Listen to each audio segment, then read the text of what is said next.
Pastor, a lot of people, they're coming to your house, and the next question is about you and how do you manage your home, your time that you are spending on your big ministry and your family.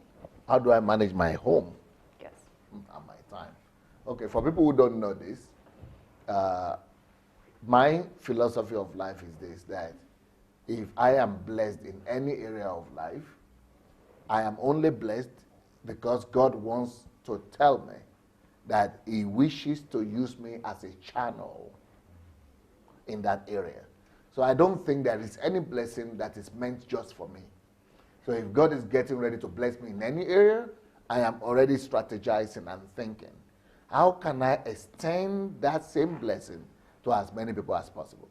So when the time came that I knew that God was about to bless me with a house, there was a question before me. I threw a question to myself. How then can you use a house to be a channel of blessing to as many people as possible? Okay, with the car, I used to have a smaller car, which is a Mercedes-Benz. Then I had a Range Rover, but they were too small because you can only take 4 people and then yourself, 5 people, 6 people maximum. Then I sold those cars and I got myself a van, because each time I'm traveling across the city and I see people, especially people who are children of God as well, just as I am, that are walking on feet, I feel intimidated and I feel uncomfortable that this is my Father. He blessed me with this resource. And this is their Father too. He is their Father who provided this to me.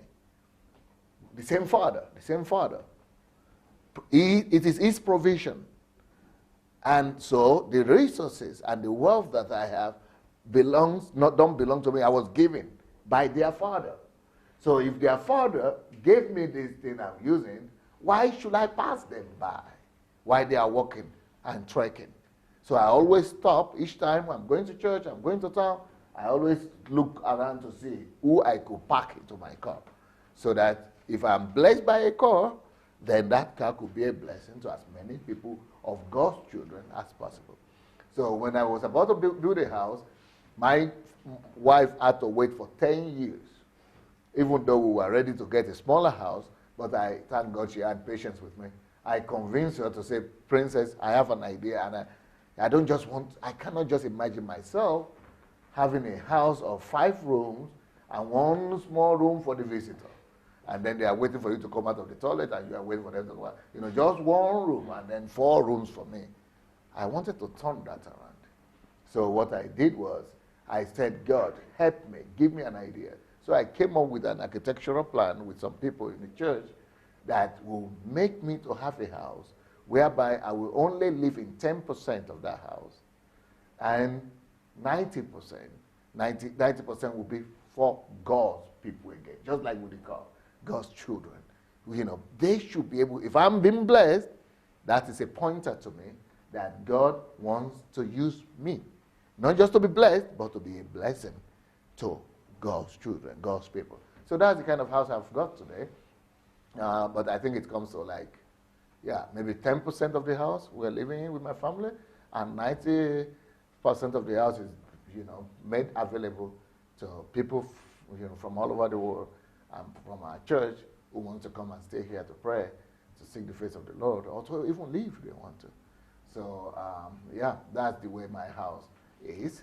So I accommodate in my house people from all walks of life on daily basis, you could say. But every weekend, I invite people in to come and stay here for 3-4 days, and then we study together, we learn together, we live together. And when those ones come in on Thursday, they leave on Monday, then we clean the house for 2 or 3 days, then the next Thursday, another batch of people come, then they leave on Monday, then next week, every week, we have people coming to learn and to stay here, and also to have personal interaction, that I'm not, so that they could know I'm not an angel, and just ordinary person, but so that they could also see my lifestyle, that doing a great thing is not just about you being chosen by God, or being anointed by God or being special. That, come see how I live. I'm just normal. I just happen to know some principles and some truth that I'm sharing with you.